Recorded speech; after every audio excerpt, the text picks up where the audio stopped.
네, 안녕하세요. 여러분들 금융권 취업을 돕는 불스메이커입니다. 우리은행 1차, 지금 가장 먼저 2025년 하반기에 가장 먼저 시작한 은행이죠. 우리은행의 지금 1차 서류, 서류 합격 발표가 11일 날 났어요. 지금 이 영상은 13일 날 오전 1시에 지금 찍고 있고요. 약간 늦었는데, 뭐 이렇게 혼자 하다 보니까 일이 많아. 뭐 이것저것 많아. 첨삭도 해야 되고 많은데 그 와중에 또 이 1차 면접이 중요하잖아요. 그래도 지금 우리은행, 안 그래도 이번에 서류 이 경쟁률이 높았어가지고 아마 제 생각에는 서류 합격하신 분들은 1차 면접 경쟁률이 이 작년이나 올해 상반기보다 훨씬 낮아질 거예요. 그래서 합격하기 수월하실 거거든요. 그래서 지금 이왕 이 우리은행 1차 그 서류 합격하신 분들은, 제가 제 코칭생들한테는 이제 제 코칭생들도 합격하신 친구들이 있는데 그 코칭생들한테 얘기를 하는 게 이게 우리은행이 지금 면접 경쟁률이 확 낮아졌기 때문에 오히려 지금 확실하게 취업하고 싶다. 그러면 지금 우리은행에 집중하는 게 좋을 거다.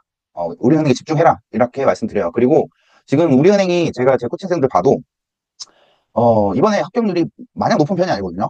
우리은행이. 그러면 이런 상황에서 어떻게 되냐면, 지금 우리은행의 원래 스펙과 원래 자소서가 어느 정도 쓰는 친구들도 이번에 그 수도권 일반은 지역인재 빼고, 지역인재는 이제 다 합격했는데, 제 고친생들은.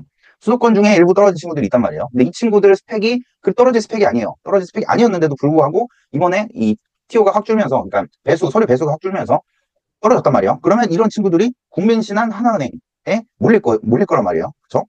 그러면 면접 경쟁률이 치열해질 거예요. 잘하는 친구들이 모여있기 때문에 오히려 지금 하나은행 서류 합격하신 분들은 그냥 여기서 끝장을 봐야겠다 이 생각을 하시는 게 좋을 것 같아요. 물론 국민신한 하나 더 좋은 은행들 가시면 더 좋겠지만 일단 전략적으로 다 잘 보면 좋겠지. 근데 지금 우리은행에 합격하신 분들은 서류 합격하신 분들은 물론 면접이 지금 1차, 2차, 3차가 있지만 경쟁률이 낮아졌기 때문에 그 어느 때보다 좀 수월할 수 있다 우리은행이. 그래서 서류 합격하신 분들은 일단 축하드리는데 면접에 집중을 하셔서 그냥 우리은행 그냥 들어가자 이 생각을 하시는 것도 나쁘진 않을 것 같고, 지금 서류 탈락하신 분들은 아마 이거 안 보실 거고, 근데 그분들은 만약에 그분들이 보고 계신다면 국민신한 하나은행 아직 남아 있으니까, 그리고 이 세 개가 더 좋은 은행이죠. 우리은행보다. 우리은행은 4위니까 거기 가시면 돼요. 너무 상승하지 마세요. 그래서 오늘은 우리은행 1차 기본 역량 면접 가이드를 살펴보겠습니다. 저는 삼성증권 출신이고 2024년에 퇴사를 했고요. 작년부터 이제 공식적으로 취업 컨설팅, 특히 금융권만 해요. 저는 거의 금융권 취업 준비생분들을 돕는 역할을 하고 있고, 오른쪽 상단에 이 스캔을 하시면 원래 크몽으로 연결돼야 되는데 지금 제가 개인적인 사정으로 7일 동안 크몽이 이용이 안 돼요. 제가 안 그래도 지금 승고나 뭐 개인 카톡으로 연락 오시는 분도 있는데 크몽이 왜 사라졌냐 이러는데, 여기서 자세히 말할 수는 없고, 사정이 있어서 7일 동안 아마 다음 주 말 정도까지는 크몽 서비스가 안 보일 거예요. 그래서 되게 저도 기분이 좀 안 좋은데, 근데 혹시 저를 찾아오시려면 이 카카오톡 채널이나 지금 유튜브 링크로 이 댓글 링크로 남겨드릴 거니까 카카오톡이나 아니면 숨구에서도 제가 활동하고 있거든요. 그래서 숨구로 찾아오시면 돼요. 그래서 원래 스캔하면 이런 게 뜬다. 근데 이게 지금 7일 동안은 안 보일 거다. 그래서 저 찾아오시려면 카톡으로 찾아오세요. 근데 제가 원래 운영하는 서비스는 크몽에서 운영하는 거는 첨삭도 하고요. 그 다음에 1차, 2차 최종 면접까지 임원 면접, 실무 면접, 임원 면접, PT 세일즈 뭐 이런 거 다 이 전 금융권 대상으로 은행, 증권, 보험카드, 운용사 이렇게 면접 코칭을 하고 있고, 이 모든 걸 다 이 1년 동안 풀 프리 패키지로 이제 프리패스 패키지로 운영하고 있는데, 요거는 첨삭부터 최종 면접까지 이 개별 서비스들은 하나하나씩 기업 하나하나 할 때마다 이제 신청하는 서비스들이고, 이렇게 말고 이제 처음부터 끝까지 이 지원하는 대상 기업 여러 개를 동시에 진행하는 서비스가 이 프리패스 패키지예요. 요거는 참고로 불합격하면 환불을 드립니다. 자, 기침이 나냐?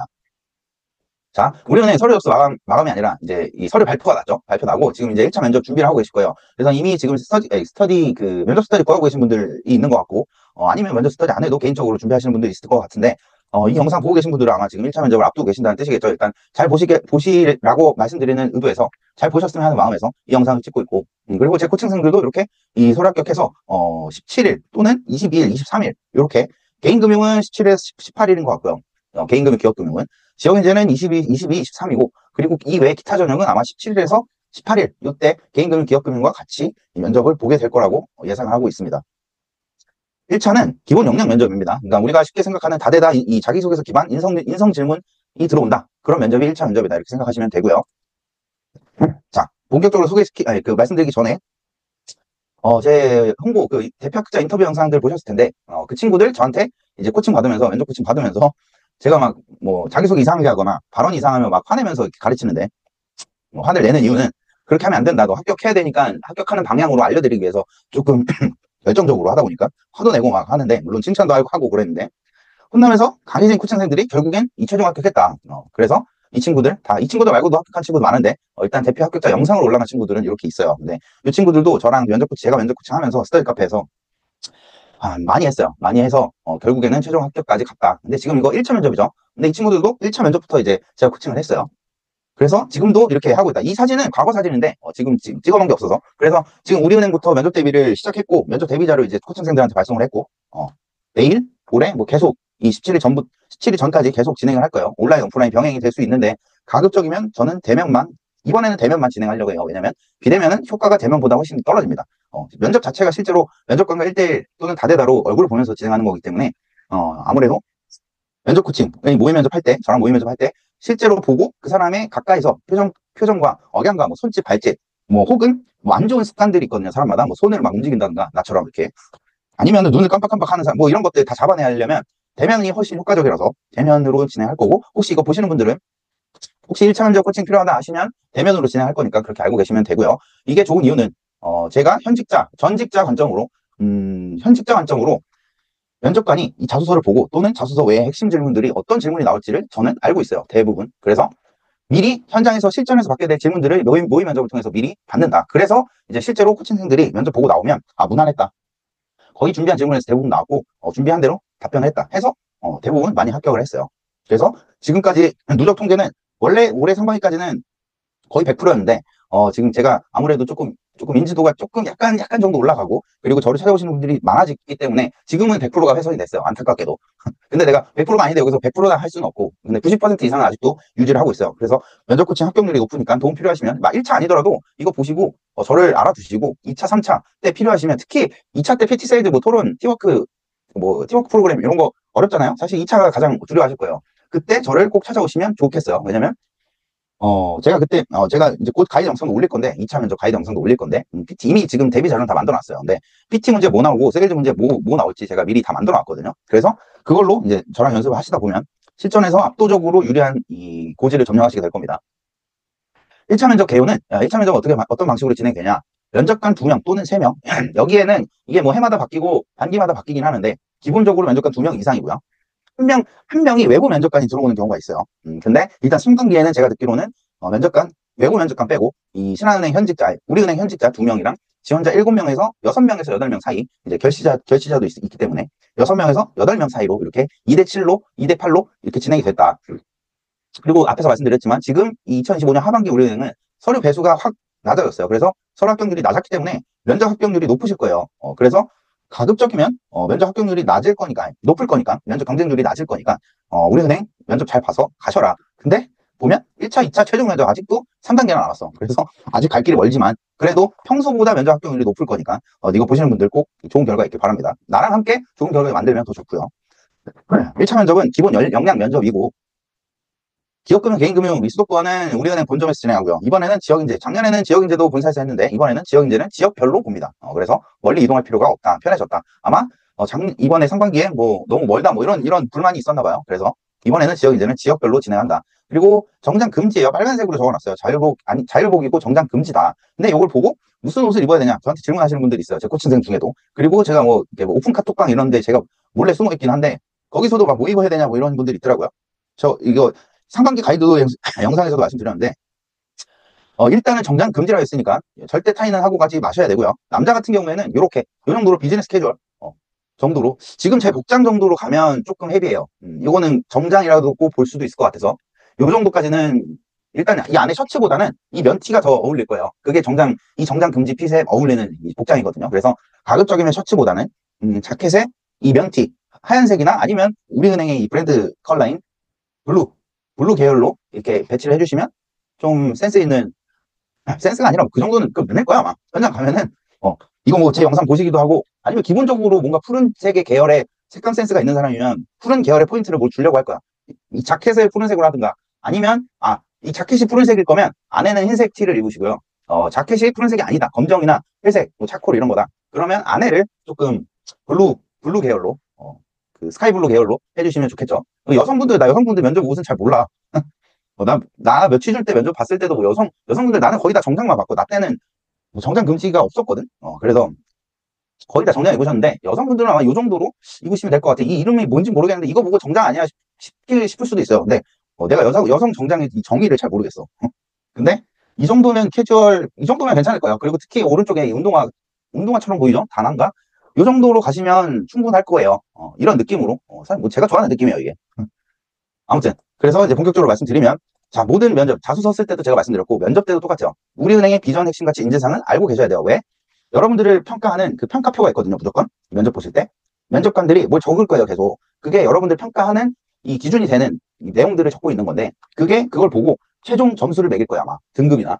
그 등급 기준에, 우리은행의 인재상 또는 핵심 가치와 부합 여부, 요게 포함이 되어 있습니다. 그렇기 때문에 이 핵심 가치 알아야 되는 이유는 이 핵심 가치와 관련된 본인의 역량을 어필해야 되기 때문에 알고 계셔야 된다는 소리고요. 아니면 면접 질문에 물어볼 수도 있어요. 실제로 물어봤고, 이 뒤에서 보겠지만, 저랑 같이 보겠지만, 이 뒤에 제가 이 실제 기출 문제들, 실제 1차 면접 기출 문제들, 기출 질문들 제가 모아놨거든요. 이따 보시게 될 건데, 거기서도 물어본 적 있어요. 핵심 가치 네 가지가 뭐냐? 그 네 가지 중에 본인은 어떤 거에 가장 부합하냐? 그 이유는 뭐냐? 근거를 제시해봐라. 이렇게 물어볼 수도 있고, 우리은행 인재상 아냐? 이렇게도 물어본 적 있어요. 비전 아냐? 다 슬로건 아냐? 이렇게 물어볼 수 있어요. 물어보는 이유는 이 우리은행에 대한 로열티가 얼마나 있는지 확인하기 위해서.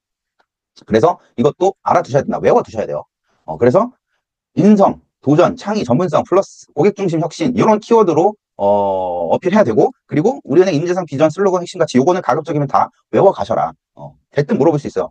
근데 왜 안 해오면 대답 못 하겠지. 근데 대답을 못해서 떨어지진 않지만 떨어질 수도 있고, 근데 대답을 못하는 것보단 완벽히 외워가서 자신 있게 대답하는 게 당연히 플러스 요인이겠죠.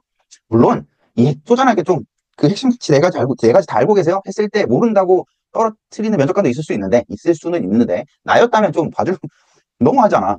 근데 이미 지금 제가 안 알려들어도 이미 이 우리은행 면접 후기가 많기 때문에 그 질문이 들어왔다는 걸 아시는 분들이 많을 거예요. 그래서 외워가시는 분들이 많을 거라서, 만약에 옆 지원자가 제대로 알고 있는데 나는 모른다? 그러면 불리한 거잖아요. 그래서 외워가세요. 이거 인재상부터 핵심 가치까지. 그리고 어떤 지원 직무마다 이제 필요 역량, 어필할 역량이 조금씩은 다른데 본질은 저는 똑같다고 말씀드려요. 기업금융이나 개인금융이나 본질은 똑같아요. 다만 그 대상이 기업이냐 개인이냐 그 차이일 뿐, 본질적으로는 같습니다. 다만 약간 어필해야 될 역량이 기업금융은 약간 재무 분석과 그 다음에 리스크 관리 이쪽으로 조금 더 포인트 주셔야 되고요. 개인금융은 약간 포트폴리오, 자산 관리 또는 뭐랄까 영업력 이쪽으로 포인트를 주시는 게 좋을 거예요. 근데 본질은 같다. 그냥 대상만 다를 뿐 제공하는 서비스의 본질은 똑같다. 이렇게 생각하시면 돼요. 면접 진행 방식 말씀드렸죠. 이런 식으로 진행이 될 거고요. 2대 7, 2대 6, 2대 8 이 정도로. 면접관이 2명이 될지 3명이 될지 모르겠어요. 근데 2명일 수도 있고 3명일 수도 있는데 면접관이 1명일 이유는 없다. 그래서 진행 시간은 총 1시간이고요. 대기 시간 한 15분 정도 됐었고 그동안 과거에. 그 다음에 실제 면접 진행 시간이 45분인데 만약에 7명이다. 그러면 5로 나누면 5분씩이죠. 1인당 한 5분 정도 진행한다 생각하시면 되는데, 5분이면 사실상 질문 개수가 실제로 몇 개 정도 받냐면 적게는 3개에서 많게는 7개 정도 받으실 거예요. 근데 질문을 많이 받는다고 합격하고 적게 받는다고 합격하고 뭐 이런 건 없다. 근데 뭐 상황마다 달라요. 근데 일반적으로 이 지원자 1인 한 명당 받게 되는 질문은 5가지 정도 될 거예요. 그리고 어떻게 진행되냐?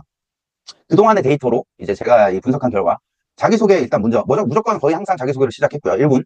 그 다음에 자소서 관련된 내용으로 질문이 초반에 들어올 거고요. 그 다음에 상황 기반, 이 상황을 가정해서 본인이 행원이라는 상황을 가정해서 롤플레잉 질문이 들어올 거고요. 그 다음에 일반적인 핵심 질문들, 일반적인 인성 질문 면접들이 들어왔었습니다. 이번에도 아마 이런 순서는 바뀔 수 있어도 내용 구성은 이렇게 될 거예요. 근데 아마 이 순서대로 진행이 될 거예요. 보통 자기소개서 먼저 보니까.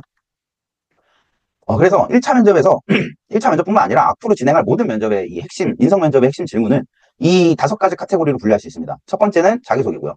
두 번째는 지원 동기, 세 번째는 직무적합성, 조직적합성, 기업적합성. 이거 제가 자소서 가이드에서 말씀드렸죠. 평가 요소의 핵심 요소 중 하나다. 3가지가. 직무적합성, 조직적합성, 기업적합성이고요. 그 다음에 필요성과 차별성이에요. 이거는 뭐냐? 본인만의 경쟁력이 뭐냐? 남들과 다른 점이 뭐냐? 또는 우리은행이 왜 본인을 채용해야 하냐? 이런 질문들 받아보신 적 있죠. 그거가 필요성과 차별성이고요. 마지막으로 미래성이요. 입사 후에 계획이 뭐냐? 목표가 뭐냐? 포부가 뭐냐? 그리고 그걸 실현할 계획이 있냐? 이런 질문들 자소서에도 나오잖아요. 입회모 목표와 이 실현 계획. 그래서 1차 면접은 이 5가지 카테고리 안에서 질문이 들어온다. 그리고 우리은행은 대대로 공식적이진 않지만 아마 누구나 알고 있을 것 같긴 한데 1차, 2차, 3차 면접이 과정에서 점수가 누적이 되어 왔었어요. 100% 확실하진 않아. 난 인사 담당자가 아니기 때문에. 다만 그 우리은행 재코치생 중에 합격한 친구가 얘기해줬어요. 인사 담당자가 얘기해줬다. 1차, 2차, 3차 누적이었다. 근데 이번에도 그럴지 안 그럴지 모르겠어요. 근데 그럴 확률이 높아요. 그래서 지금 그게 중요한 건 아니고 면접 보시는 분들은 제가 가끔 질문 받는 게 누적이 돼요 안 돼요 물어보는데, 이걸 왜 물어보는지 모르겠어. 그게 왜 필요해? 왜 중요해? 그죠? 다 잘 봐야 돼요. 1차, 2차, 3차 다 잘 봐야 된다. 그렇게만 생각하시면 되겠습니다. 자, 자기소개부터 살펴볼게요. 처음에 자기소개로 진행이 됩니다. 그래서 제가 항상 면접 코칭할 때 말씀드리는 게 있는데, 자기소개는 이 전체 면접 과정에서 제일 중요한 시간이에요. 본인의 첫인상을 결정하는 시간이기도 하고, 보통 사람이 처음 만나면 첫인상이 가장 중요하다고 말씀드리잖아요. 그 첫인상이 보통 가장 중요하다고 말하잖아요. 면접에서도 똑같습니다. 그래서 본인의 첫인상을 결정하는 시간이 자기소개 시간이고, 이 자기소개 시간이야말로 전체 면접 과정에서 가장 중요하다. 왜냐? 본인의 이미지를 결정하는 시간이기 때문에. 그래서 자기소개 시간에 뻔한 소리 하지 말고요. 본인의 핵심 경쟁력을 어필하는 시간이니까 핵심 경쟁력과 관련된 이 에피소드와 키워드를 제시를 해주셔야 돼요. 그리고 제가 가이드 영상에서 항상 말씀드리지만 이걸 몇 번을 얘기하는지 모르겠네. 항상 말씀드리지만 고객응대, 영업력, 윤리준법 정신, 금융 전문성 이 네 가지가 회원에게 필요한 대표적인 역량 카테고리 네 가지라고 말씀드렸죠. 근데 이 금융 전문성을 제가 가장 후순위로 배치한 이유가 있거든요. 자기소개 때 그러니까 면접 과정에서 내가 전문성을 갖추고 있어요를 먼저 어필하면 대단한 전문성의 스토리가 아닌 한 약간 건방져 보일 수 있거든요. 자기소개 때는 그래도 괜찮아요. 근데 면접 때는 가급적이면 금융 전문성을 자기소개로 하지는 마셔라. 뭐 예를 들면 이 정도면 괜찮아요. 실전 투자 대회에서 3회 연속 1위를 거둔 적이 있습니다. 정도면 누가 들어도 얘는 투자 쪽에 진짜 스페셜리티가 있는 친구구나라고 인정할 수 있잖아요. 근데 어줍지 않게 뭐랄까 AFPK를 따서 전문성을 길렀습니다. 라고 하면 CR도 안 먹혀요. 요즘 같은 시대에 AFPK 누구나 다 있는, 물론 누구나 다 있진 않지만 되게 많이 갖고 있잖아요. 그리고 제가 잠시만요. 저기 최종 합격자 스펙 영상에서도 말씀드렸듯이 이 평균적인 스펙이에요. AFPK를 갖고 있는 건 최종 합격자에. 그렇기 때문에 그렇게 차별성이 없는데 그걸 전문성을 어필한다. 그러면 그냥 감도 없고 센스도 없고 전문성도 없는 애로 낙인 찍히거든요. 그래서 전문성은 가급적 자기소개 때 언급하시지 말고요. 이 메인 키워드로 고객응대나 아니면 영업력 이 두 가지가 이 두 가지를 키워드로 제시하는 게 가장 좋아요. 가장 무난하다는 소리예요. 특히 고객응대로 어필하는 게 가장 무난해요. 제 경험상으로도 합격하신 분들 보면 왜냐하면 영업력을 어필하는 건 보통 일반적인 경우에는 영업력 스토리가 별로 없을 거고 그리고 윤리 준법 정신 도덕성을 어필하기에는 우리는 맹자 공자가 아니기 때문에 부담스러울 거고 그렇기 때문에 고객응대가 가장 무난하다. 그리고 고객응대가 국지선학 IBK 기업은행 인턴이나 또는 아르바이트 하신 분들이 거의 엄청 많기 때문에 대부분 아마 아르바이트 하면서 고객응대 해보신 경험 있을 거예요. 그 경험을 통해서 어필하는 게 무난할 거다. 근데 너무 무난하면 안 되고 또 본인만의 핵심 경쟁력을 드러낼 수 있는 조금 차별화된 스토리가 있다. 그러면 그걸 활용하시면 돼요. 전문성은 가장 후순위로 정이 어필할 게 없다. 그러면 전문성을 쓰시고요. 근데 제가 추천드리는 키워드는 아니에요. 자기소개 시간에. 자기소개를 하실 때 그리고 기억하셔야 될 건 이 자기소개 시간에 면접관이 본인을 안 쳐다보는 경우가 있을 거예요. 많을 거예요. 그런 경우가. 이미 면접 보신 분들은 알 텐데 면접관은 본인에게 관심이 없는 게 아니라 귀는 열려 있어요. 다 듣고 있는데 그 시간에 이 본인이 제출한 자소서를 읽고 있는 거예요. 왜냐면 그거 보고 읽어야 될 거, 읽고 질문해야 될 거 파악해야 되기 때문에. 왜냐? 면접관들은 수많은 지원자를 검증해야 되기 때문에 미리 자소서를 충분히 이 숙지할 시간이 부족해요. 그래서 여러분들이 자기소개할 시간에 빠르게 이 제목과 첫 문장과 전체적인 내용을 파악하는 거예요. 그거 갖고 여러분한테 질문하려고. 그래서 제가 여러분들한테 말씀드리고 싶은 건 면접 자기소개를 하고 있는데 난 되게 열심히 준비했는데 본인을 안 보고 있다. 그러면 주눅 들지 말란 소리예요. 귀는 다 열려있다. 분명히 듣고 있어요. 그러니까 그거 신경 쓰지 말고 자기소개는 준비한 대로 자신있게 하시면 돼요. 자기소개 시간에 그 주눅 든다고 갑자기 쭈뼛쭈뼛하고 목소리 기어 들어간다. 그러면 결과가 안 좋을 확률이 높아요. 제가 자기소개가 제일 중요하다고 말씀드렸잖아요. 그래서 다시 한번 강조하지만 이 자기소개 시간이 제일 중요하고 면접관이 본인을 안 쳐다봐도 쫄지 말고 본인이 마음에 안 들어서 안 쳐다보는 게 아니니까. 아시겠죠? 자, 그 다음에 자기소개를 하고 나면 아마 돌아가면서 하게 될 텐데 자기소개 하고 나면 이제 본격적으로 면접 질문이 시작됩니다. 지원 동기부터 보통은 일반적으로 지원 동기부터 시작을 하는데 뭐 지원 동기를 건너뛸 수도 있어요. 개인마다 다를 수 있고. 그래서 실제 기출 지금부터 보여드리는 건 2003년부터 2025년 상반기까지 실제 제 코칭생들이 받았던 이 질문들이라서 아마 이번에 가셔도 비슷한 질문들을 많이 받게 되실 거예요. 그리고 1차 면접은 기본 역량 검증이 메인이기 때문에 아무래도 기존에 이 나왔던 질문 스타일이랑 크게 벗어나지는 않을 거예요. 그래서 잘 보셔야 된다. 지금부터 설명을 드릴게요. 첫 번째, 이 자격증 보면 이 친구는 뭐 자격증이 있었어요. 근데 개인금융이 맞는 것 같은데, 그러니까 이 상황은 뭐냐면 개인금융 또는 기업금융으로 지원했는데 자격증이나 뭐 히스토리가 이 사람의 스펙이 개인금융 지원자인데 기업금융에 조금 더 맞아 보여. 이런 경우가 있거든요. 이게 왜 그러냐면 여러분들도 아마 고민이 있으셨을 텐데 개인금융 TO가 맞냐, 기업금융 TO가 맞냐에 따라서 더 유리한 거 지원하려고 하시는 분들이 이렇게 보통 설정을 하셨을 거예요. 나는 이런 경우에는 본인의 히스토리에 맞는 걸로 지원하라 말씀드리는데, 그 이유가 이런 질문 받으면 곤란하기 때문이에요. 그리고 개인금융, 기업금융에 이 실질 경쟁률 차이가 별로 없습니다. 티오가 많으면 당연히 지원자가 많아지기 때문에 개인금융이나 기업금융이나 이 실질 경쟁률은 크게 차이가 나지 않아요. 그러니까 그냥 본인이 원래 준비했던 이 직무로 지원하시는 게 가장 베스트다라고 말씀을 드리는데, 어쨌든 다시 한번 보겠습니다. 맞는 것 같은데 왜 기업금융 또는 개인금융으로 지원하냐, 이렇게 직무 지원 동기를 물어보고요. 그 다음에 국지서나 IBK 인턴 경험 있으신 분들 많죠. 그런 경우에 이런 질문 받을 수 있어요. 두 번째, 국지서 경험이 있는데 국민은행 안 가고 왜 우리은행 지원하냐? 그러니까 회사 지원 동기죠. 이렇게 물어볼 수 있고요. 세 번째는 우리은행이 우리의 히어로, 이 히어로 전형은 이번에 이름이 우리투게더로 바뀌었는데 전역장교 전형이었죠. 이번에도 있었는데 그 전역장교 친구가 받았던 질문이에요. 이 우리 히어로를 채용하는 이유가 뭐라고 생각하냐? 근데 이거는 지역인재들 지원하시는 분들도 받게 될 확률이 있겠죠. 왜냐면 왜 수도권이 아니라 지역인재로 지원하셨어요? 라고 질문이 들어올 수 있어요. 실제로 들어왔었고 다른 은행에서, 우리 은행에서도 들어갔었을 거예요. 그 다음에 자소서 보니까 이 친구는 뭐 증권사 인턴하고 뭐 투자자산 운용사 따고 주식 투자 경험 있고 뭐 쭉 이런 거 써놨어. 그래서 투자 쪽으로 관심 있는 것 같은데 왜 증권사가 아니라 은행에 지원했냐? 라고 물어볼 수 있어요. 이런 경우엔. 이런 분들 있죠. 요즘 증권사나 은행 둘 다 열어놓고 준비하셨던 분들은 이 질문 대비하셔야 돼요. 참고로 이거 어떻게 대답하냐? 제가 다른 영상에서 말씀드렸는데, 저금리가 장기화되면서 이 은행에서의 증권사로의 자금 이탈이 확대되고 있다. 이런 국면에서 더 이상 은행은 과거처럼 이 저금리에, 낮은 금리에 예적금리에만 치중하기에는 한계가 있다 생각한다. 실제로 퇴직연금도 증권사로 자금 이탈이, 막대한 자금 이탈이 일어나고 있다. 저는 이런 원인이 이 은행에서 투자 전문성이 부족하다는 인식 때문이라 생각합니다. 제가 이 투자 전문성을 활용해서 우리은행에서 다른 증권사로의 자금 이탈을 막고 고객을 안전하게 지켜내는 역할을 하고 싶습니다. 라고 대답하면 그냥 패스될 거예요. 오케이? 이런 식으로 대답하시면 돼요. 이 질문 받으실 게 걱정되시는 분들은. 이건 왜냐면 아니다. 다음 질문 볼게요. 입사 준비는 언제부터 했냐? 그러니까 언제부터 은행권에 관심을 갖게 됐는지, 이 지원자가 그냥 여기저기 찔러보다가 은행에 지원한 사람인지, 아니면 예전부터 은행만 한 길로 보고 지원한 사람인지, 아니면 금융권 지원 의사는 몇 년 전부터 있었는데 증권사 뭐 여기저기 보험 카드 찔러보는 애인지 아닌지 확인하려고 물어보는 거고요. 그 다음에 자격증 왜 취득했냐, 또는 이 자격증 취득해서 배운 게 뭐냐, 뭐 이렇게도 물어봐요. 그럼 자격증 왜 취득했냐 물어보면 예를 들면 AFK 왜 취득하셨어요 물어보면 이렇게 대답하겠죠.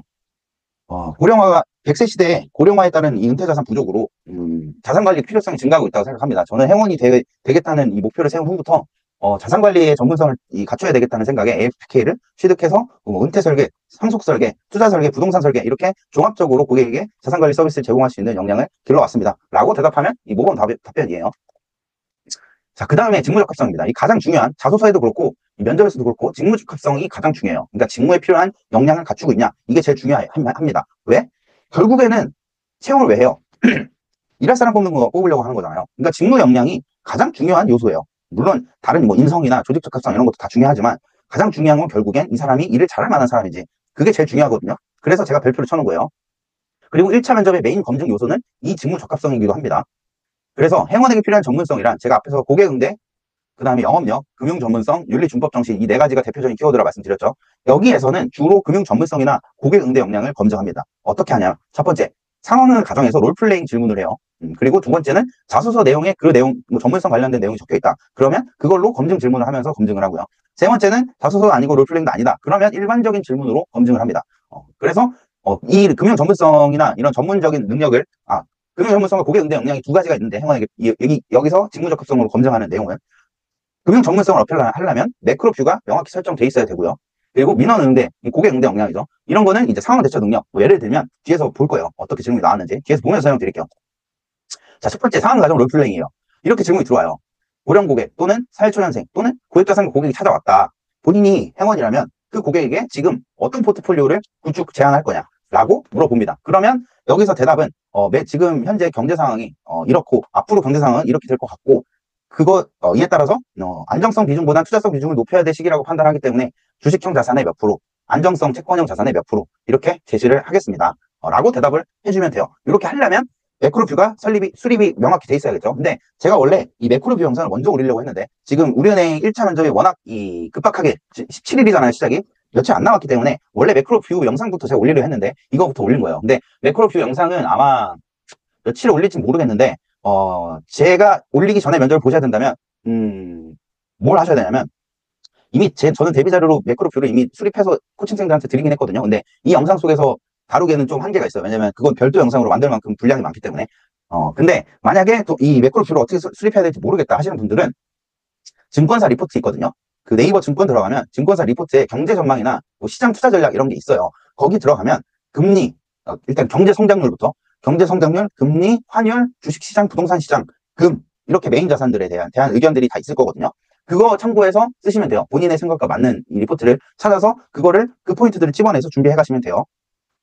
자, 그 다음에 고객이 찾아와서 이 주식, 부동산, 달러, 이 중에 하나 사야 하냐. 그러니까 예를 들면 고객이 찾아왔다. 근데 이 주식형 펀드 사야 되냐 말아야 되냐라고 물으면 어떻게 대답할 거냐. 이거 대답하려면 당연히 매크로뷰에 기반해서 앞으로 주식시장이 어떻게 될지에 대한 본인의 의견이 있어야 될 거고, 거기서 조금 더 세부적으로 나가면 국내 주식형 펀드를 추천해야 될지, 해외 주식형, 미국형 펀드를 추천해야 될지, 아니면 채권형 펀드를 추천해야 될지, 이런 이 가이드를 제시를 하려면 본인의 매크로 뷰부터 명확히 수립이 돼 있어야겠죠. 그래서 제가 항상 모든 면접의 이 근간은 매크로 뷰를 확립하는 것부터 시작한다고 말씀을 드리는데, 원래 그걸 올렸어야 되는데 지금 시간상 제약으로 먼저 못 올렸어요. 조금 깨름직한데 찝찝해.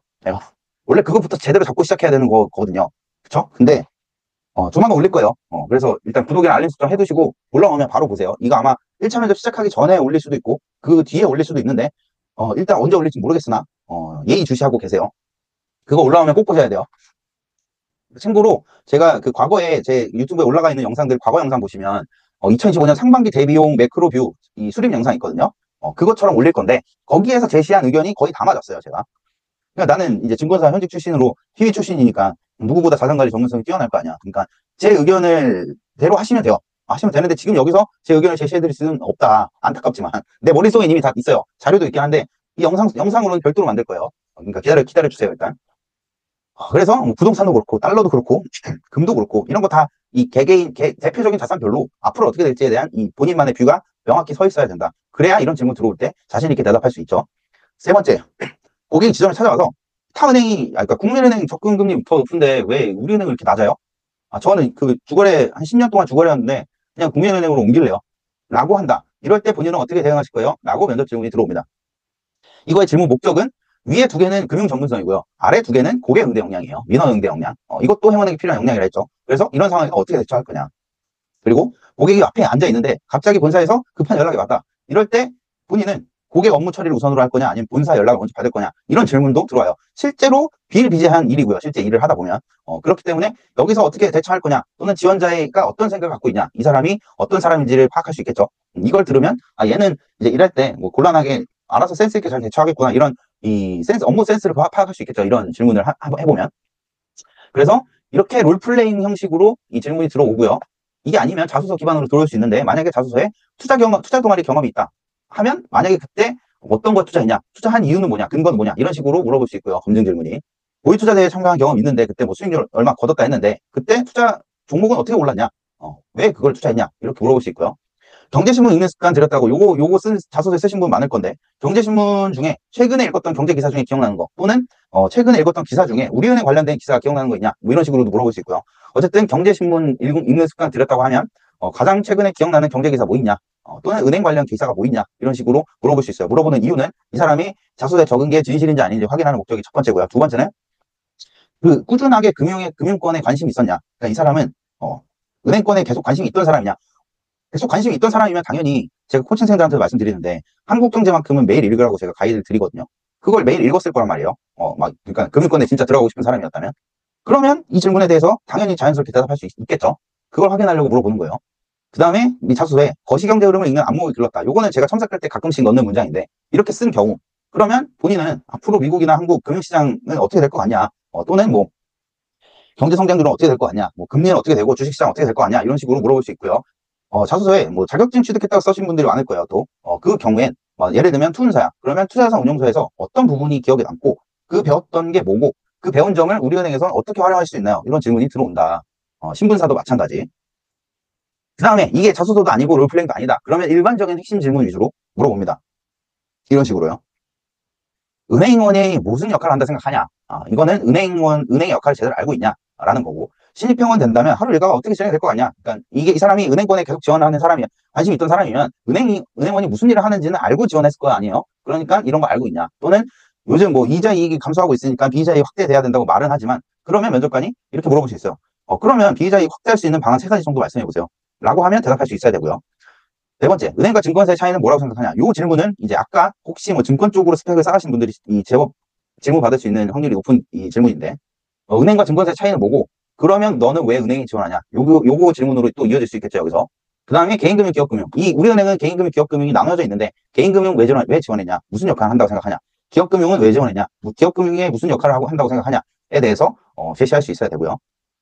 여기서 역할이란 단순히 무슨 일을 한다가 아니라 약간 철학적인 이 고찰이 들어가야 돼요. 예를 들면 이런 거예요. 개인금융 같은 경우에, 이게 제일 아마추어 같은 대답이 뭐냐면, 개인금융은 예금, 적금, 카드, 보험, 외환 서비스를 제공하는 업무입니다. 라고 하는 게 아주 기초적인 아마추어 레벨이고요. 이 정도의 답변을 하는 사람은 떨어질 거고, 아마. 개인금융이란, 단순히 이 예적금 외환 카드 등 은행에서 제공하는 서비스를 제공하는 수준을 넘어서 이 100세 시대 고령화 시대에 고객과 장기적인 파트너 관계를 형성하면서 고객의 장기 자산 증식을 옆에서 돕는 파트너 역할을 한다 생각합니다. 이런 식으로 대답하는 게 면접 합격자들의 발언이에요. 무슨 느낌인지 아시겠죠? 그 다음에 금융권 준비는 얼마나 했냐, 언제부터 했냐. 이것도 금융권 관심, 이 지원자가 금융권에 지속적으로 꾸준히 준비를 해왔던 사람인지 아닌지 판단하기 위해서 물어보는 거고요. 그 다음에 금융권 취업 준비하면서 본인이 부족했던 점 뭐라고 생각하냐. 이것도 얼마나 이 준비하기 위해 노력했냐. 이런 걸 파악하기 위해서 물어보는 거고요. 오른쪽에 이 아까 비자에 확대할 수 있는 방안. 요거랑 비슷한 질문이에요. 비자 수익 확대하기 위한 상품, 뭐뭐 있냐? 아는 대로 설명해봐라. 뭐 대표적으로 펀드, 보험, 뭐 카드, 이런 게 다 비이자 이익이에요. 비이자 이익이란 이자 이익이 아닌 거. 그러니까 예대 마진이 아닌 거는 거의 다 비이자 이익이라 불러요. 아시겠죠? 그 다음에 예대 마진, 뭔지 당연히 알아야 되고요. 비이자 이익이 뭔지 알아야지. 방금 설명했죠? 순이자 마진, 이것도 모르는 분들 꽤 많을 텐데, 찾아보세요. 지금 멈추고 모르면. 그리고 아까 얘기했죠. 경제기사 중에 기억나는 게 뭐냐. 그리고 IRP 편입 가능 상품 뭐 있냐. IRP와 연금저축 차이 뭐 있냐. 이런 식으로 자소서나 롤플레잉이 아니라 일반적으로 질문할 수 있을 법한 질문들이 들어오는 경우도 있다. 그래서 롤플레잉, 자소서 검증, 그 다음에 공통 일반 질문, 이 세 가지 형식으로 전문성을 검증하게 된다. 그 다음에 조직적 합성이에요. 협업 역량이죠. 이 조직적 합성은 별로 곤란함을 겪지 않을 거예요. 왜냐하면 일반적인 상식적인 사람이라면 상식적인 답변을 할 거고, 보통 대부분 다 면접에서 착한 척하기 때문에, 그치? 다 착한 척하잖아. 나는 그냥 있는 그대로 솔직하게 보여준 것 같긴 해. 삼성증권 면접에서. 나는 뭐 한 투도 보고 했는데, 그냥 내 있는 그대로 보여줬어요. 지금 내 말하는 스타일대로 그냥 얘기했어요. 근데 합격했어.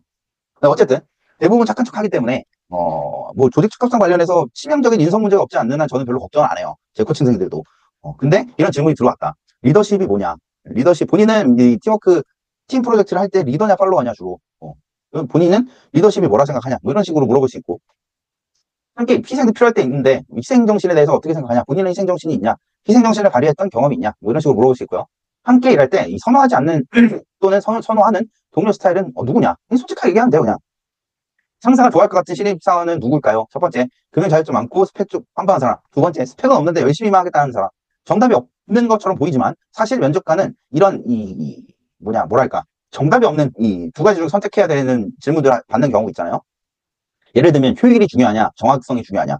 근데 사실 이거 물어보는 면접관은 이미 마음속으로 원하는 답변을 갖고 있어요. 그거 여러분이 잘 캐치하시는 것도 능력이에요. 이 정답이 없을 것 같지만 사실 정답이 있어요. 이해가 안 가지? 근데 정답이 있어요. 면접관은 이미 그 아저씨들이잖아. 이미 그 사람들은 고집도 세고 이 인생을 오래 살았기 때문에 본인만의 정답이 있어. 근데 그거와 부합하게 얘기를 하는 게 가장 베스트고, 만약에 반대 의견을 제시한다. 근데 납득이 될 만한 이유로 제시를 한다. 그러면 그것도 좋은 점수를 받을 수 있어요. 오히려 면접관과 같은 의견을 갖고 있는 것보다 반대 의견을 설득해서 생각을 그것도 그럴 수 있구나 라고 면접관이 생각하게 만드는 게 더 좋아요. 그 다음에 타인을 설득해야 했던 경험이 있냐. 이거 왜 물어보냐면, 이건 약간 직무 적합성이기도 한데, 고객을 설득하는 상황이 생길 거 아니에요. 뭐 예를 들면 세일즈 해야 되는데, 뭐 상품 판매해야 되는데, 그때 설득해야 돼요. 그럴 때 이 사람은 어떻게 잘 할 만한 사람인지를 보기 위한 것도 있고, 아니면 동료에게 뭐 본인이 부득이한 상황에 동료에게 부탁할 경우도 있을 텐데, 그래서 여기 물어보죠. 타인에게 부탁해야 됐던 경험이 있냐. 이렇게 물어본다. 그리고 의견 충돌했을 때 어떻게 대처했냐. 요거는 자소서 쓸 때도 종종 이 문항으로 나오죠. 그 다음에 살면서 가장 스트레스 받았던 경험이 있냐. 요거는 왜 물어보냐면, 이 사람이 은행원으로서 이 조직 생활에 적합할지 파악하려고 하는 목적이에요. 이것도 되게 중요하거든요. 이 채용 담당자 입장에서. 왜냐면 은행원은 이 영업점에서 온갖 다양한 진상들도 많고 그렇기 때문에 스트레스를 많이 받을 수 있어요. 그러니까 성향마다 좀 다른데, 본인이 스트레스에 취약한 사람이면 은행원이랑 적합하지 않을 수 있거든요. 그걸 확인하기 위해서 물어보는 거예요. 그리고 만약에 스트레스를 어떤 일로 스트레스를 받는 스타일이면 그 스트레스는 관리를 어떻게 하냐 이런 식으로 물어봅니다. 이거 물어보는 이유는 이 사람이 은행원과 맞는지 안 맞는지 파악하기 위한 목적도 있고 아니면 조직에 잘 어울릴 수 있는지 아닌지 파악하려는 목적도 있어요. 그 다음에 어떤 유형의 상사가 좋으냐 또는 싫으냐, 어떤 사람이 좋으냐, 친구로서 어떤 사람이 좋냐 뭐 이런 거 물어본다. 이게 다 이 대인관계의 이 역량이죠. 그래서 조직 적합성에 해당하는 문항이고 질문 드리고 일반적인 상식과 대인관계를 지녀온 사람이라면 조직 적합성 질문으로 떨어지는 일은 별로 없어요. 대부분 가장 중요한 제가 앞에서 말씀드린 이 직무 적합성이 부족해서 떨어지지 조직 적합성이 또 부족해서 떨어지는 면접에서 떨어지는 분들은 많진 않아요. 거기서 떨어질 수도 있는데 뭐 전혀 예상치 못한 답변을 받아서 대답을 못하거나 근데 그거 하나 대답 못했다고 바로 떨어뜨리진 않아요. 특히 이 조직 적합성은 직무 적합성, 조직 적합성, 기업 적합성 이 세 가지 중에 가장 중요도가 낮기 때문에 그렇게 크리티컬하진 않을 수 있다. 근데 물론 상황마다 다르겠지만 그래서 너무 걱정하실 필요는 없다. 근데 준비는 해가셔야겠죠. 그 다음에 기업 적합성이에요. 로열티고요. 이런 거 물어봅니다. 우리은행 방문해본 경험이 있냐? 이거 아마 보시는 분들은 우리은행 그 원뱅킹이나 아니면 영업장에 무조건 방문해보신 경험이 있어야 해요. 없는 건 말이 안 되잖아. 본인이 우리은행 들어오고 싶다면서 우리은행 영업점을 가본 적이 없어? 물론 지금 디지털 시대에 만약에 면접 질문에 내가 만약에 이 영업점을 안 가본 사람이야. 그러면 이런 식으로는 답변할 수 있겠다. 뭐 예를 들면 나 같으면 그럴 거야. 저는 영업점에 아직까지는 영업점에 방문해본 경험은 없습니다. 왜냐하면 우리 원뱅킹이 워낙 잘 돼 있어서 영업점에 방문할 필요가 없게 만들어 놨기 때문에 제가 영업점에 부득이 방문하지 못했습니다. 다만 입행하게 된다면 영업점 환경에 빠르게 적응하고 관심을 갖도록 할 거고 더불어서 입행해도 저처럼 대부분의 고객이 영업점에 방문하기보다는 원뱅킹을 사용해서 편리하고 빠르고 쉽고 간편하게 금융 서비스를 이용할 수 있도록 기여하겠습니다. 그러니까 오프라인 영업점 방문객을 온라인으로 전환할 수 있는 데 기여하겠습니다. 라고 센스 있게 대답하시면 돼요. 근데 이 정도의 센스가 이거는 사실 센스거든요. 근데 은행원한테 사실 사람 상대하는 이 영업직에선 센스도 중요해요. 그렇기 때문에 기본적으로 센스 있고 말 잘하는 사람이 면접 잘 보는 건 맞아요. 근데 꼭 말을 잘해야 합격하는 건 아닌데 제가 그동안 많은 최종 합격자를 본 결과 말을 잘하는 사람이 대부분 최종 합격까지 가요. 어쩔 수 없어. 은행원 업무 하면서도 고객 마주하는데 말 잘 못하고 행설수설하고 이러면 당연히 안 좋잖아요. 그렇기 때문에 말을 잘하면 당연히 유리한 건 어쩔 수 없다. 근데 그거는 많이 연습하면 돼요. 많이 연습하세요. 근데 외우지 말고 지금 제가 이거 기출 질문도 드렸는데 이거마다 다 스크립트 짜서 외우시려고 하시는 분들이 분명히 있을 거예요, 여기. 그쵸? 그렇게 하시면 오히려 역효과 나요. 왜냐면 면접은 본인의 모습을 보여주는 자리지 외운 거를 자랑하러 가는 자리가 아니에요. 여러분이 스크립트를 써서 거기서 면접관한테 그 준비했던 답변을 외운 그대로 전달을 하면 이 듣는 사람 입장에서 이거는 되게 준비된 외운 답변이구나라는 걸 본능적으로 알게 되거든요. 여러분 면접 스터디 할 때도 느끼실 거예요. 그렇게 되면 진정성이 떨어져요. 그러면 당연히 안 좋겠죠. 진정성이 떨어지면 이 사람 귀는 열려있지만 들리지만 머릿속으로 남는 게 없어요. 진정성이 안 느껴지면. 여러분들 아마 공감하실 거예요. 그렇기 때문에 제가 여기서 지금 기출 질문을 보여드리는 이유는 이거를 다 스크립트로 짜서 외워서 가라는 뜻이 아니라 이런 질문이 나올 수 있으니 미리 이 질문에는 어떤 키워드로 어떤 에피소드를 제시하면 좋겠다 정도만 구상해서 가시라는 뜻이에요. 물론 자기소개랑 지원 동기, 본인만의 핵심 경쟁력 이런 핵심 질문들은 무조건 잘 준비를 해서 가야겠지만 이 질문들을 어떻게 다 외워갈 거야? 그렇죠? 외우지는 마세요. 근데 외워야 될 부분이 있어. 뭐냐? 우리은행 해외 법인 개수. 진짜 쪼잔하죠? 실제 이런 질문이 나왔다니까? 근데 이거를 알고 제대로 답변할 수 있으면 정말 면접관 입장에서 이것까지 안다고 싶어서 다른 질문이 다 마음에 안 들었는데 이거 하나로 역전을 시킬 수도 있겠죠. 근데 일단 물어봤다 실제로. 그래서 저는 마음에 안 들지만 이거 외울 수 있으면 외우셔라. 해외 법인 개수. 사업보고서 까보면 나와요 거기. 그 다음에 우리은행 이 해외 진출 국가가 여러 군데 있는데 진출하지 않은 국가 어딘지 알고 있냐? 그 중에 어느 국가 진출해야 된다 생각하냐? 이렇게도 물어봤었고요. 설립 연도도 물어봤고 지점수도 물어봤고요. 국내 지점수, 해외 지점수. 핵심가치 4가지 제가 아까 외워야 되는 이유 말씀드렸죠. 이렇게 물어보기 때문에 외우라고 말씀을 드린 거예요. 그 다음에 이 중에 본인과 가장 가까운 거 또는 먼 거 뭐냐? 그 이유는 뭐냐? 그리고 본인에게 가장 중요한 핵심가치는 뭐냐? 그 이유는 뭐냐? 이렇게. 그래서 이런 걸 알려면 이 우리은행 사업보고서나 영업보고서를 보셔야 되거든요. 기본적으로 이 취준생의 자세라면 나는 취준생 때 그랬고 사업보고서나 영업보고서 정도는 한 번씩은 까보고 지원하세요. 그것도 한 번도 안 보고 지원하시는 분들이 아마 여기 50% 이상일 텐데 제가 그 우리은행인가 뭐 다른 은행 홈페이지 들어가서 사업보고서를 다운받으려고 들어갔더니 조회수가 300개 정도밖에 안 되더라고. 그 말은 지금 은행권에 지원하는 사람이 이 반기별로 1년에 한 몇천 명 정도 될 텐데 그 사업보고서를 보는 친구들이 한 100명, 200명 정도 많아야 100명, 200명밖에 안 된다는 소리예요. 그러니까 나는 참 이게 한심스러워. 물론 그거 안 받아 합격할 수 있는 친구들도 있는데 기본 자세가 저는 안 돼 있다 생각해요. 그 사업 보고서는 그 기업의 이 사업 중점 추진 사업 과제와 경쟁력이랑 그다음에 이 기업이 앞으로 이 추구할 방향 또는 특징, 강점, 기회 요인 그게 거기에 이런 내용들이 사업 보고서 안에 다 들어가 있거든요. 근데 그것도 안 보고 지원을 한다? 에라이. 자세가 안 돼 있는 거야, 그건. 아시겠어요? 그 여러분 투자할 때도 심지어 그 사업 보고서나 기업 실적 보잖아요. 근데 왜 지원은 이 면접 보러 평생을 함께 하고 싶다는 회사에서 물론 뭐 요즘 금방금방 퇴사하던데 본인 월급 주려고 하는 회사에서 함께 일하고 싶다고 지원하는 하면서 사업 보고서도 안 읽어? 그게 말이 된다 생각해요?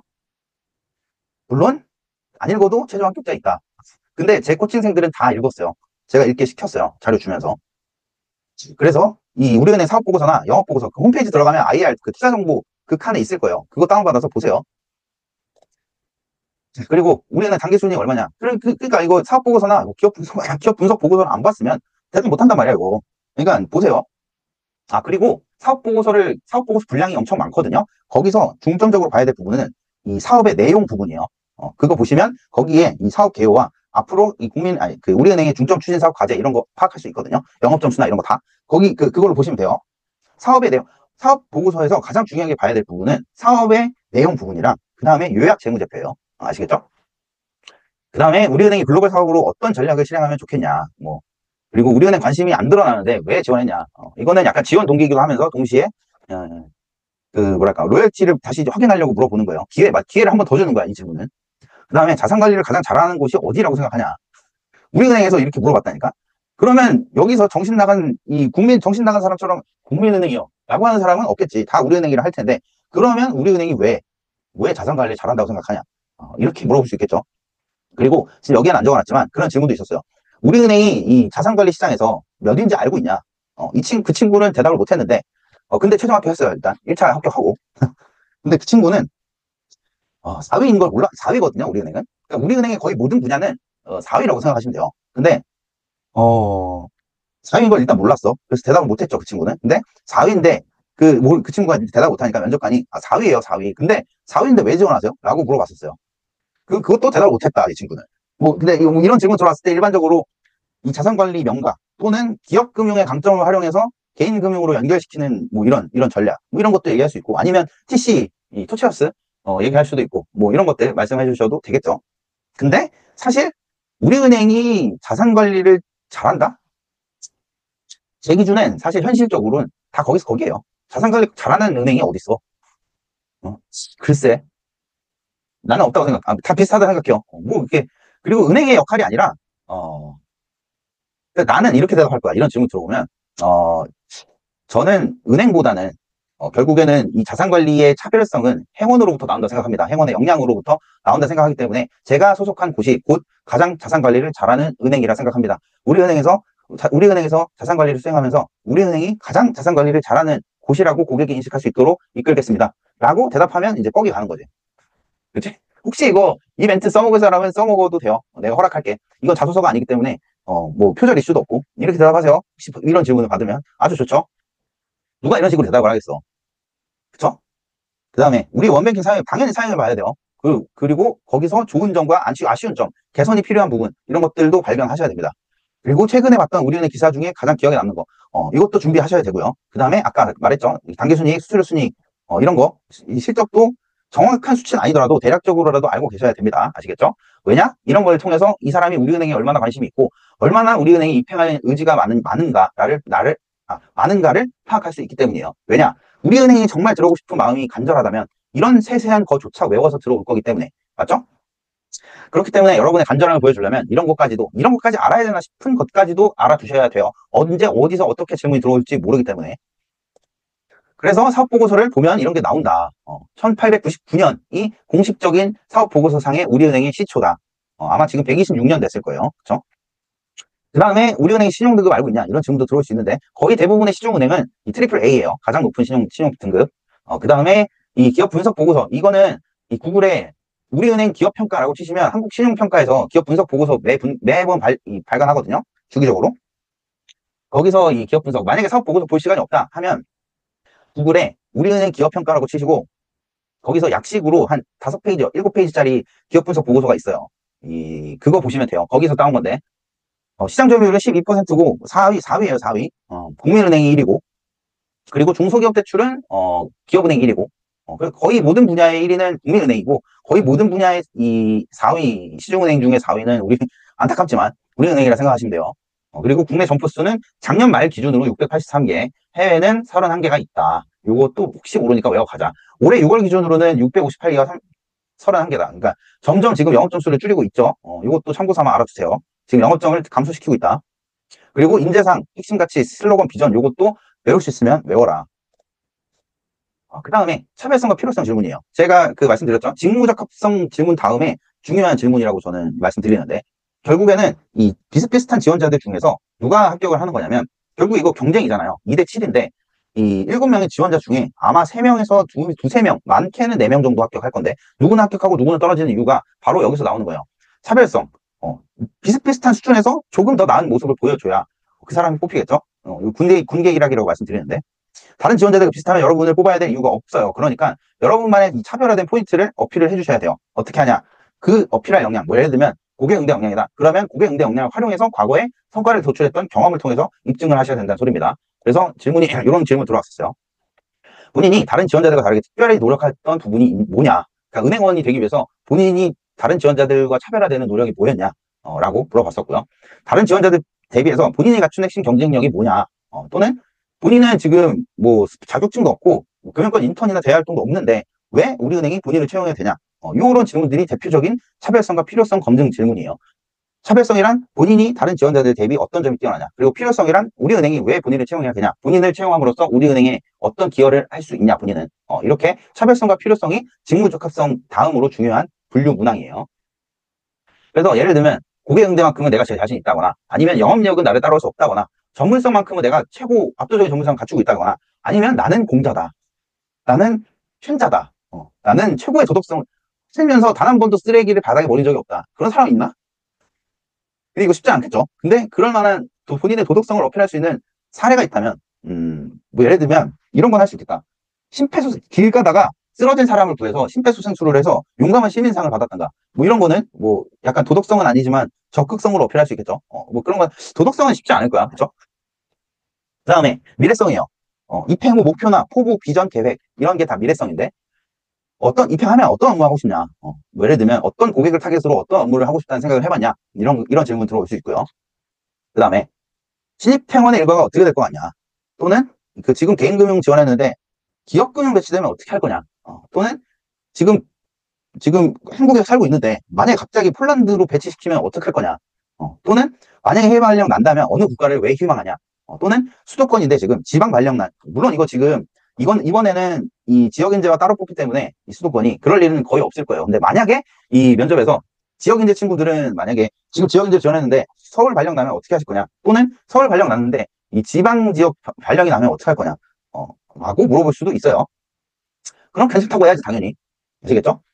근데 꼭 괜찮다고 할 필요는 없을 수도 있어요. 왜냐면 이거 물어보는 의도가, 물론 질문자의 의도를 그 당일 현장에서 파악을 해야겠지만, 눈치를 보고 이 사람이 진짜 지역인재로 지원한 이유가, 만약에 지원 동기가 지역 주민과 이 지역의 고령화를 보면서 마음이 아팠다. 그래서 내가 이 고령화 시대에 이 지역 주민들의 이 은퇴 설계를 위해서 헌신하고 싶다는 게 지원 동기로 만약에 제시를 했다면, 그러면 만약에 이 질문을 받았을 때 이 지방이 아니라 수도권 발령 나면 어떻게 하실 거예요? 라고 했을 때, 물론 만약에 나였으면 이렇게 대답할 거예요.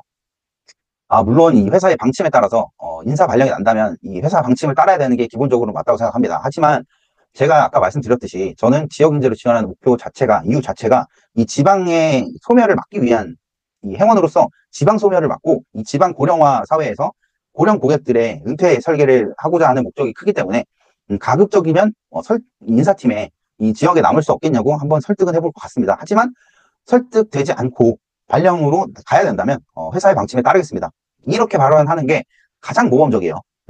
여러분들도 할 수 있으면 이렇게 발언하세요. 할 수 있으면. 할 수 있으려나? 할 수 있겠어? 자신 있어요, 친구들? 물론 이거 보는 분들 중에 나보다 말 잘하는 사람 많을 거야. 잘해, 화이팅. 그 다음에 입사 목표, 이런 것들이 다 미래성 질문이다. 물어보는 이유는 그동안의 과거는 다 검증했지만 앞으로의 미래가 기대되는 인재인가? 라는 걸 판별하기 위한 질문들이에요. 그래서 그 다음에 이제 마무리를 합니다. 혹시 마지막으로 하고 싶은 말 있으신 분 계신가요? 또는 우리은행에 궁금하신 거 하나씩 말씀해 보실래요? 이렇게. 그러면 여기서 할 수 있는 건 세 가지 정도가 있어요. 첫 번째, 이거는 어디 가서 얘기 안 해주는 거긴 할 텐데, 제가 면접 코치 때 말을 해드리는 거예요. 첫 번째는, 만약에 우리은행 궁금한 부분이 있다, 또는 마지막으로 하고 싶은 말이 뭐냐 물어봤을 때, 이런 거 어필할 수 있어요. 우리은행이 어떠한 사업을 하고 있는 걸로 알고 있는데, 예를 들면, 지금 당장 생각나는 거 얘기하면, 우리은행이 알뜰폰 사업을 하고 있는 걸로 알고 있는데, 아직까지 수익성이 크지 않다는 걸로 알고 있습니다. 혹시 이 알뜰폰 사업에 관련해서, 다른 사업과 연계하거나, 혹은 어떻게 활성화할 수 있는 방안이 따로 있는 건지 알고 싶습니다.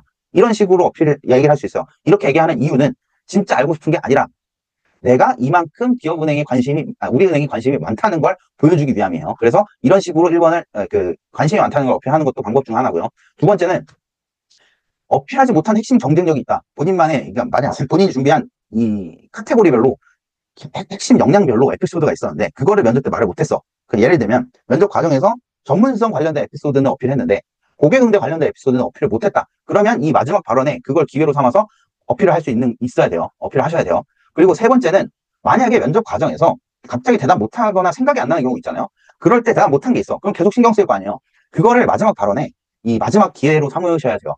만약에 그 면접 볼 때 당시에는 기억이 안 났는데, 곰곰이 생각해보니까 기억이 났어. 그래서 발언할 수 있는 이 생각이 났어. 어떻게 이렇게 발언할 걸 하고 이 마음속에 간직하고 있다가 마지막으로 하고 싶은 말 있으신 분 계신가요? 했을 때 이 부분을 어필하시는 것도 좋은 방법이에요. 실제로 이거는 제가 삼성증권 임원 면접 때, 삼성증권 PT 면접 때 제가 썼던 방식인데, 그때 삼성증권은 PT 면접이 있거든요. 그러니까 이 역량 면접이라고도 하는데, 기술 면접이라고도 하는데, 그때 저는 PB기 때문에 고객 포트폴리오 수립하는 이 과제를 A4 용지 한 장으로 이렇게 포트폴리오를 수립하는 게 과제였는데, PT였는데, 그때 되게 발표를 잘했어요. 근데 세금 부분에서 내가 이 대답 못한 게 질문이 들어왔는데, 내가 명확하게 대답을 못한 거야. 그래서 그때 이 PT 면접 끝나고 마지막 하고 싶은 말 있냐고 물어봤을 때 난 이렇게 얘기했어. 제가 아까 그 세금 부분은 명확하게 언급을 못한 부분이 있었는데, 이 부분은 제가 지금 부족하다는 걸 인지를 했으니 입사하게 된다면 철저히 학습해서 세금 역량을 강화하도록 하겠습니다. 라고 이 말을 했어요. 했더니 만족스러운 표정으로 다 끄덕끄덕했어. 나는 그때 또 이미 합격을 할 줄 알았지. 왜냐면 이거 내 자랑인가? 자랑이야. 자랑 좀 할게. 자랑인데, 나는 직무 역량 면접을 거의 1등으로 봤을 거야. 엄청 잘했거든요. 포트폴리오를 아주 기가 막히게 얘기했어. 그랬어요, 참고로. 미안해. 그럼 자랑 그만할게요. 어쨌든, 이 세 가지 방법으로 어필을 마무리를 해주시면 돼요. 아시겠죠? 그리고 만약에, 면접 중에 답변 못한 게 있으면, 그걸 만회할 수 있다면 마지막에, 그게 제일 베스트예요. 이 세 가지 중에. 아시겠죠? 그러니까 순서로 따지면 3번, 2번, 1번 순으로 제가 추천해 드리는 방식입니다. 그래서 면접은 결국엔 이 5개명을 만족시키면 합격해요. 첫 번째는 필요의 개명. 그러니까 우리은행이 본인을 채용해야 되는 당위성을 줘야 되고요. 그러니까 본인이 우리은행에 어떤 기여를 할 수 있는지를 입증을 해야 되고요. 두 번째는 본인이 이 행원에게 필요한 고객 응대 역량과 금융 전문성을 갖추고 있다는 걸 입증해야 되고요. 세 번째는 함께 일해도 문제가 없는 사람이라는 걸 입증해야 되고요. 네 번째는 우리은행에 로열티가 있다는 걸 입증을 해야 되고요. 다섯 번째는 다른 지원자들보다 낫다는 걸 입증을 해야 됩니다. 이 다섯 가지가 결국엔 채용의 핵심이에요. 그러니까 이 다섯 가지를 모두 만족해야 압도적으로 합격할 수 있다. 아시겠죠? 그래서 1차 면접 핵심은 인성, 전문성, 로열티다. 그래서 행원에게 필요한 전문성, 윤리의식 이런 거. 근데 이거보다는 이 앞에 게 더 중요해요. 이거를 다 만족해야 된다. 아시겠죠? 그래서 그동안 제가 면접 코칭 하면서 수많은 합격자를 배출했어요. 은행도 그렇고 증권사도 그렇고 운용사도 있고 보험사도 카드사 다 있는데 지금 1차 면접이 아마 좀 쉽다고 느껴지시는 분들도 있을 거예요. 지금 이번에 면접 처음 보시는 분들은 1차 정도야 라고 생각하실 수 있는데, 물론 합격하면 저는 합격을 바라지만 쉽지 않을 수도 있거든요. 그러니까 긴장 풀지 말고 제대로 철저히 준비하시고요. 면접 스터디를 하셔도 좋고, 아니면 저한테 면접 코칭을 신청하셔도 좋아요. 근데 당연히 나한테 면접 코칭 신청 받아서 나한테 코칭 받는 게 면접 스터디 하는 것보다 100배 이상은, 그러니까 이거 참고삼아 말씀드리는데, 제가 합격시킨 친구 중에 들어갔더니 인사 담당자가 그 수백 명 중에 본인이 면접 1등이 압도적인 1등이었대. 저는 면접 코칭을 하면 압도적인 1등으로 만들어 드려요. 어떻게 하냐? 이 각자마다의 에피소드를, 이게 에피소드가 칼이라고 생각하면 그 칼이 지금 무딘 상태면 저는 그거를 거의 펜싱칼 마냥 예리하게 만들거든요. 이 갈고 닦아서. 그러니까 이제 압도적인 1위가 되는 거예요. 그리고 어떤 질문이 나올지도 저는 알고 있고. 그렇기 때문에 1차 또는 2차, 앞으로 2차, 3차 보실 때 저를 잘 기억해 두시고, 도움이 필요하다 싶으시면, 아니면 면접 합격하고 싶다 싶으시면 꼭 찾아오세요. 후회하지 않을 거야. 그래서 저를 찾아오실 수 있는 방법은 댓글 링크로 남겨드리겠습니다. 댓글 링크 확인하시고요. 그리고 이거 제가 멤버십, 이거 유튜브 구독, 멤버십 운영하고 있어요. 이걸 제가 지금 이 가이드 영상은 시간이 촉박하기도 하고 1차 면접까지. 그래서 이거는 선공개로 안 올리긴 할 건데, 앞으로 뒤에 올리는 이 가이드 영상들은 거의 대부분 선공개로 올릴 거거든요. 그러니까 멤버십 가입하시면 먼저 보실 수 있다. 먼저 보시고 먼저 준비하실 수 있어요. 그리고 양질의 컨텐츠를 올릴 거예요. 아마 이거 상반기에, 이거 계속 아마 저 상반기에 이미 보셨던 분들도 있을 텐데, 그때 퀄리티가 상당했죠. 그리고 그 매크로뷰, 뭐 PT, 세일즈, 이거 다 도움이 많이 되셨을 거예요. 이번에도 그 이상의 퀄리티를 제가 만들 거예요. 그 도움이 많이 되시겠죠? 근데 그거를 멤버십 가입하고 더 빨리 볼 수 있다. 좋은 혜택이 아닐까 싶습니다. 비용도 월 2,990원밖에 안 해요. 이 정도면 무슨, 요즘 여러분, 참고로 내 첨습 비용이 홍에서 48만 9천 원인데, 지금 이거 2,990원이야. 뭐 이거 껌 한 세 통 정도인가? 커피값도 안 하잖아요, 이거. 그러니까 이 정도 투자하고 충분히 그 이상 뽑아가실 수 있으니까 멤버십 가입하세요. 웬만하면. 아시겠죠? 자, 오늘 여기 우리은행 1차 가이드 영상 여기까지고, 면접 코칭 필요하신 분들 오시고, 만약에 안 받더라도 꼭 이거 보시고, 이 지금 제가 여기서 올려드린 1차 질문들, 시체 기출 질문들이니까 이렇게 나오는다는 거를 미리 알고 계시고 잘 준비하셔서 좋은 결과 있길 바라요. 게다가 이번에 우리은행 1차 면접은 경쟁률이 이 상반기보다 낮기 때문에, 아시겠죠? 다 좋은 결과 거둬서 2차 때 가이드 영상 보셨으면 좋겠어요. 더 좋은 영상으로 조만간 찾아올 테니까 구독이랑 알림 설정 해두시고요. 감사합니다.